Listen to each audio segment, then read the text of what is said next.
Tiraron os bombas do río. Non. Bueno, a verdade que non sei moi ben, pero creo que non. Así poder ir a lavar a roupa con tranquilidade. Espere, de mí non se fíe moito, é que eu son de infantería, e os que tiran as bombas son de artillería. Pero aquí ninguén sabe nada. Pero ti viches algo máis desorganizado que unha guerra. Ninguén sabe nada. As guerras deberían ter un horario, como as farmacias e os comercios en xeral. Así poderíamos saber cando empezan e cando rematan, non che parece? Pois sí, señora, sería moito mellor para todos. Os soldados, por exemplo, poderían comer as súas horas e non con ese desarranxo de comidas. Quiles quedar todos co estómago feito un asco. Ten razón, señora, as guerras están moi mal organizadas. Pois sí, filliño, sí. Porque as cousas hai que facelas, non se poden adiar todo o tempo. Eu teño que lavar a roupa todas as semanas, porque se espero ata que remata a guerra. Ti sabes se rematará pronto?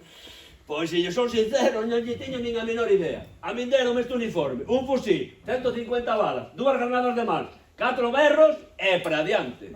Entón terás matado moi pouco aí. Nada de nada, ainda non peguei ningún só tiro. Moito millores, sí.